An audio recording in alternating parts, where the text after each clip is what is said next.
আমরা জানি যে একসময় সবাই কাঁধে কাঁধ মিলিয়ে এই ফ্যাসিস্ট বিরোধী আন্দোলন করেছে এবং নেতৃত্ব দিয়েছে তরুণরা, এবং এই নেতৃত্ব দেয়া নেয়া ব্যাপারে অনেকের মনোক্ষুণ্ণতা আছে যে আমরা বিশাল দল, আমরা নেতৃত্বে থাকলাম না, এই একদম তরুণরা নেতৃত্ব দিল, এই ধরনের এক ধরনের ক্ষোভ কিন্তু রয়েছে, যে যাই বলুক না কেন। আমার প্রশ্ন হলো যে আপনাদের এই দলটির বয়স সম্ভবত 1.5 মাসের দাঁড়ালো, কিন্তু এই 1.5 মাসে আপনারা প্রচণ্ড সমালোচনার মুখে পড়ে যাচ্ছেন। কেন এত সমালোচনা আপনাদের বিরুদ্ধে? কেন প্রচন্ড সমালোচনা এই শব্দটাকে আমি যদি একটু অন্যভাবে বলি, আমি আরো একটু কঠিন শব্দ ব্যবহার করি, আপনাদেরকে অ্যাসাসিনেশন করা হচ্ছে। না আসলে প্রচন্ড সমালোচনা আলোচনা এটার যদি আরেকটু অন্যভাবে বলা যায় যে আমরা খুব ট্রেন্ডিং, মানে আমাদেরকে নিয়ে মানুষ খুব কথা বলছে এবং এনসিপির দোষ গুণ প্রশংসা ভুল ধরা সব কিছু মিলায় রাজনৈতিক অঙ্গনে এনসিপি এখন ট্রেন্ডিং, এটা আমি এভাবে আসলে বলতে চাই। এখন অভিযোগ আসলে দীর্ঘদিন ধরে বাংলাদেশের রাজনীতিতে দ্বিদলীয় বা আমরা যে দুইটা বড় দল আমরা সবসময় দেখে আসছি, তাদের একটা আধিপত্য বাংলাদেশের মানুষ মানে বাংলাদেশ সৃষ্টির পর থেকেই দেখে আসছে কম বেশি। সো এই আওয়ামী লীগ বিএনপির বাইরে গিয়ে একটা দল এবং এত বড় একটা ঐতিহাসিক গণ অভ্যুত্থানের পরে, এবং যেটা আপনি বললেন যে ছাত্র তরুণ, এবং আমি যদি আরও স্পেসিফিকভাবে বলি এদেরকে কেউ চিনতো না এই গণ অভ্যুত্থানের আগে।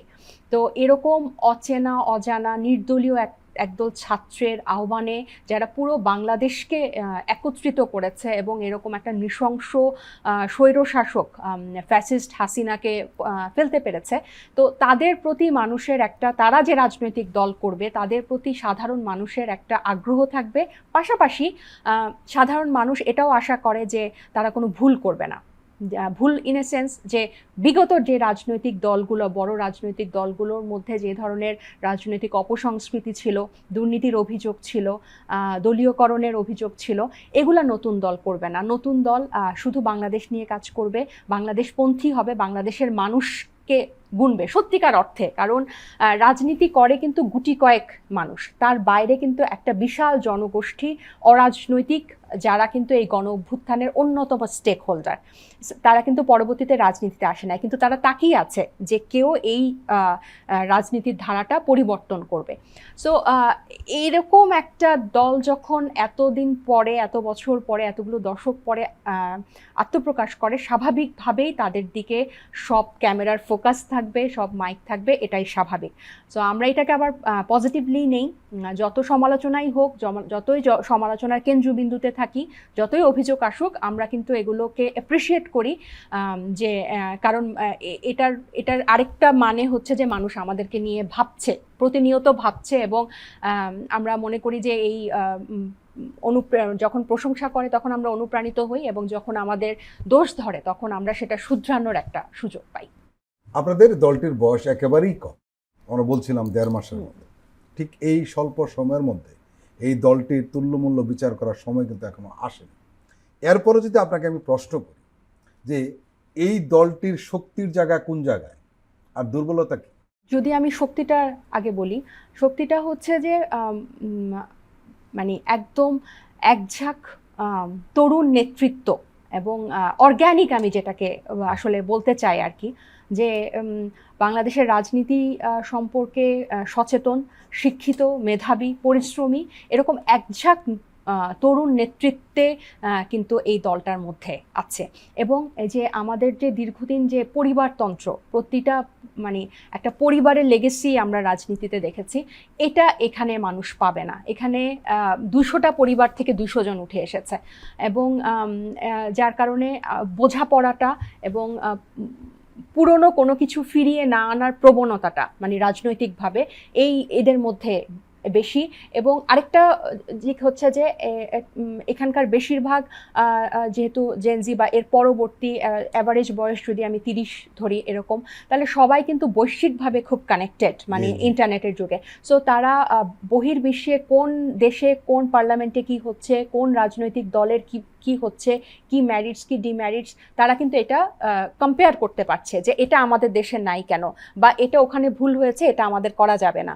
সো বিভিন্ন দেশের রাজনৈতিক দলগুলোর চরিত্র কীরকম, চলাফেরা কীরকম, কিভাবে ওখানে নির্বাচন হয়, কিভাবে জনবান্ধব পলিসিগুলো ওখানে তৈরি হয়, এগুলো কম্পেয়ার করছে এবং এভাবে কিন্তু নতুন বাংলাদেশকে সাজাতে চাচ্ছে। সো এটা মনে হয় যে আমার একদম ফ্রেশ কিছু মানুষ বা মেশিন আপনি যদি বলেন যে এখানে এসেছে। সো এটা আমার কাছে মনে হয় অনেক বড় একটা শক্তি। প্লাস এখানে নারীদের উপস্থিতি, নারীদের অবস্থান দলীয়ভাবে রাজনৈতিকভাবে খুব শক্ত, যেটা বিগত কোনো রাজনৈতিক দলে নাই। এবং আমি খুব গর্ব নিয়ে বলতে চাই যে এনসিপিতে কিন্তু টোকেন ভিত্তিতে বা নারীদেরকে রাখার জন্য রাখা এরকম না, মানে নারীরা এনসিপির নারী রাজনীতিবিদরা এনসিপির শক্তি আসলে, মানে তাদেরকে এম্পাওয়ার্ড করছে অ্যাজ এ পার্টি। সো এটাও কিন্তু অনেক গ্রহণযোগ্যতা বা নতুন বাংলাদেশকে, কারণ এটা বিভিন্ন জরিপে বিভিন্ন স্টাডিতে এসেছে, নারী রাজনীতিবিদরা যখনই মানে ক্ষমতাতে গেছে বা তাদেরকে পাওয়ার দেওয়া হয়েছে, সেখানে কিন্তু দুর্নীতি কম হয় এবং ট্রান্সপারেন্সি, স্বচ্ছতাটা বাড়ে এবং গণতন্ত্রের কিন্তু অগ্রগতি হয়। শেখ হাসিনা বলেন বা বিগত দিনে আমাদের যে জাতীয় পার্টির রওশন এরশাদ সাহেব ছিলেন, আমাদের স্পিকার ছিলেন, বা আমাদের অন্য রাজনৈতিক দলের, তারা কিন্তু সবাই একটা পরিবারের মধ্যে থেকে এসেছে এবং এরা সত্যিকার অর্থে আসলে ওই নারী নেতৃত্ব বা সমাজের নারীদেরকে কোনো প্রতিনিধিত্ব করে নাই। এবং হাসিনাকে তো আমি এগুলোর মাঝখানে আসলে আনতেও চাই না। উনি একজন খুনি, উনি একজন ফ্যাসিস্ট, উনি এই ফ্রেমওয়ার্কের মধ্যেই আসলে পড়ে না একদম। তো যেটা বলছিলাম যে এই নারীদের উপস্থিতিও কিন্তু এনসিপির অন্যতম বড় শক্তি। আরেকটা হচ্ছে দুর্বলতা যদি বলতে চাই, যে আমাদের আসলে রাজনীতিটা করতে হচ্ছে এই পুরনো রাজনৈতিক বন্দোবস্ত বা পুরনো রাজনৈতিক সংস্কৃতির সাথে, এবং পুরনো প্রচলিত রাজনৈতিক সংস্কৃতি বা রাজনৈতিক ধারার সাথে আমাদের খাপ খাওয়ানোটা আমার কাছে মনে হয় যে একটু চ্যালেঞ্জ বা বাধার মতো। কারণ হচ্ছে আমরা হয়তো আমরা কি চাই, কিভাবে বাংলাদেশকে চাই, এবং আমরা কিন্তু দেখেন মানে ঝুঁকি নেওয়ার, রিস্ক নেওয়ার যে একটা প্রবণতা, এবং এখান থেকে তো ঝুঁকি নিলেই তো সফলতা আসে, এটা দেখা যায় যে অন্যান্য রাজনৈতিক দলগুলোর বাংলাদেশকে নিয়ে তো আপনি একা ডিসিশন নিতে পারবেন না, আপনার সবাইকে নিয়ে, সব স্টেক হোল্ডারকে নিয়ে কিন্তু ডিসিশন নিতে হবে। তো দেখা যায় যে তাদেরকে একটা পেজে আনা বা তাদেরকে বোঝানো, এটা অনেক সময় এটা একটু কষ্টের হয়ে যায়। সো এটার একটা অন্যতম চ্যালেঞ্জ। আর এই যে আপনি দেখেন এতগুলো সংস্কার কমিশন হলো, এবং যে টোনটাতে আমরা কথা বলছি যে কেন সংস্কার প্রয়োজন, সেটা অনেকেই হয়তো বুঝতেই পারছেন না, এবং না বুঝে উল্টা এখানে একটা নির্বাচন পেছানোর একটা ষড়যন্ত্র হয়তো